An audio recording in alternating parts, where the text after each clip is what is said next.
It's not the start of World War III. It's not Iraq 2.0. There is a risk of backfiring, and we should be honest about that. The question is it worth the risk? Of course, no one wants war, but you know what else no one wants? The Islamic Republic, which controls Iran. Iranian here, with another pro tip for anyone who's not from the Middle East. In order to understand why Iranians are fighting against the Islamic Republic and want their Shah to return, there are 3 facts that you just have to accept.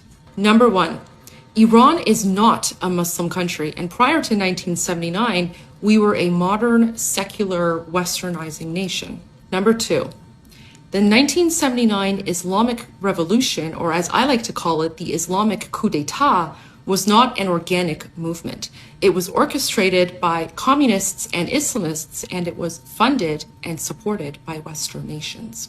And number 3, the Shah of Iran was not a dictator. In fact, the Shah of Iran was protecting Iranians from Islamists and communists. Unfortunately, everyone in the West has just dealt with the historical revisionism that's been put out there by communists and Islamists to justify taking over Iran in 1979 and turn it into an Islamic hellhole governed by Sharia law. So if you're wondering why Iranians are taking to the streets, Islam, wanting to overthrow the Islamic Republic, and calling for the return of the Shah, the current king in exile, His Royal Highness Reza Pahlavi. Everything you think you know about Iran and everything the Western media, communists, leftists, and Islamists have told you about Iran is a lie.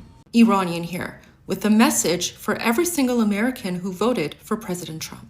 From the bottom of my heart, thank you. Yes, I don't know if you've seen this new trend with the Democrat Party. I have seen tweet across. When you take a look at this, you can see Mamdani coming out to talk against what just happened. I checked Chuck Schumer. In fact, all this group of people are in one voice. We saw Ohinoma, her tweet, and now this. This should tell you something. AIC saying the same thing. What is happening in the Democrat Party? Hey folks, this morning, the United States, while this administration launched a major attack on Iran, as I see this, hey, there's no real plan here, and often these things do not go the way people think they do, especially the people that don't serve in the military. Like this president. Often they're the ones that think every solution is to drop a bomb. By the way, this is the guy that got us into this mess anyway. He in his first term, he ripped up the Iran nuclear deal, which then put the Iranians on a path to further enrich uranium. Did that strike this summer that operationally was a success. Strategically, as we see now, not so much. So I'm really concerned about troops on the ground in Iran. We don't need that. We don't need more Americans and trillions of dollars of our tax dollars spent on this. I think the president owes the American people an answer on what is the strategy here. What is the goal? Is it getting rid of the Iranians' nuclear capability, which, by the way, this administration said was obliterated last summer? Or is it getting rid of ballistic missiles? Or is it regime change? We need an answer, and we need a vote in the United States Congress. Yes, when you take a look at what is happening with the Democratic Party, you can clearly see that these people are totally against what Trump did. When you look at a tweet, I think a letter AIC sent to President Trump, the American people are once again dragged into a war they did not want by a president who does not care about the long-term consequences of his action. This war is unlawful, it is unnecessary, and it will be catastrophic. Just this week, Iran and the United States were negotiating key measures that could have stewed off war. The president walked away from this discussion and chose war instead. President Trump flippantly acknowledged the possibility of American casualties, stating that often happen in war. This is someone who actually could not answer questions few weeks ago about her foreign policy knowledge.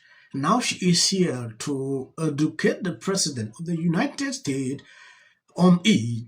I just want to read what exactly the New York City mayor said. Today's military strikes on Iran, carried out by the United States and Israel, mark a catastrophic escalation in an illegal war of aggression, a new theater of war. Americans do not want this. They do not want another war in pursuit of regime change. They want relief from the affordability crisis. They want peace. Oh my God. I can't believe it. I cannot believe it. I live in New York, Mr. Mamdani. You are more than welcome to come to one of my safe houses.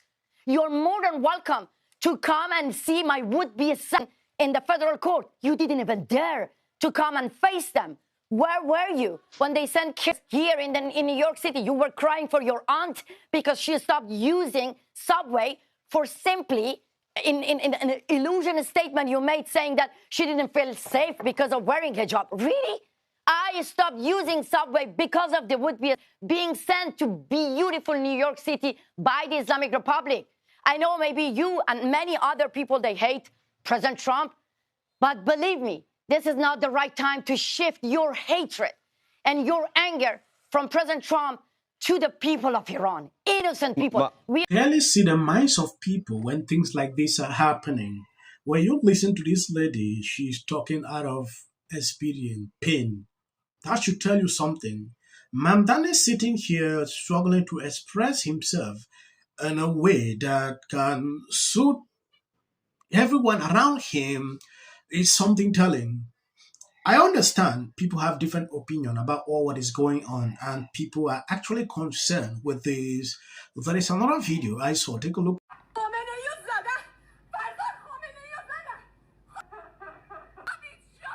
So if you're unable to tell, this is an Iranian woman figuring out that Khamenei is likely, she's speaking Farsi. And when I first saw this, I got chills. I have chills right now rewatching it. And seeing this makes me proud to be an American. The Iranian regime under this man's leadership has been a state sponsor of terror. This regime has consistently made people's lives worse. And his former ally turned nemesis, I guess, Marjorie Taylor Greene, tweeted this: "This is not what we thought MAGA was supposed to be." Congressman Thomas Massie also writing, "This is not America first." Do they have a point? No, they don't have a point, and I don't consider them to be actual Republicans, and I don't consider them to be part of the America First or MAGA movement, to be honest with you. They are basically allied against Donald Trump on everything, whether it's foreign affairs or domestic policy. They've largest Iranian populations outside of the Middle East. You see the gathering there behind her. Julia, how is the Iranian community responding? Well, this gathering has only grown, Jessica, over the past few hours, since we've gotten here. It has amassed a large number of people in the celebration. This is a desperate, immoral act in the hopes that he can score a victory and be declared war president. And this political trick will generate support. I truly believe that enough people in this country have learned the lessons of the Vietnam War. So, look, whether you're not happy about this because you're an anti-war person, which I totally get. I appreciate people supporting, sharing out the videos. God bless you abundantly. I will continue to always update, bring you informations like this, please. As of the short clips you see at the end, always you can skip. That is for the white algorithm. Explain what this is, the words. Well, apparently, in this document, our chamber is chanting USA. This is a sick person. The first lady. I was there, and it was as horrific as I thought it would be. She wasn't the only one.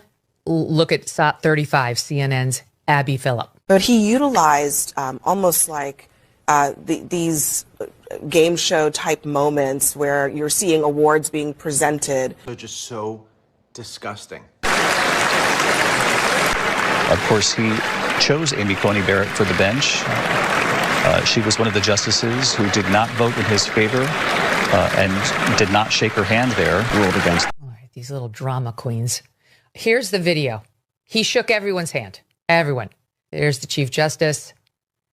He did shake Elena Kagan. Here goes Brett Kavanaugh. And there's Amy Coney Barrett. All of them got their hands shaken.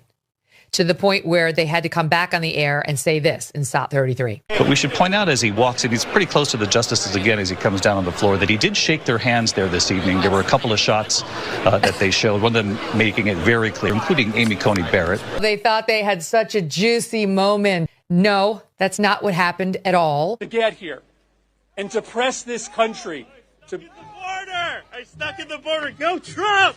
Go Trump! Democrats to stand for the slain passenger in North. Our first priority is Americans rather than illegal on either of those two. I think they took his bait. Can take away from the joyous moment as all Americans. And why are they putting a medal? Oh, he's already under scrutiny for 1,000 reasons. Viral Patel posted this on X. People on the left are absolutely losing their minds. Because now it's our job. I get suspicious when anybody, whether it's It's no one should be above scrutiny. I think that Whoopi Goldberg, you might want to think.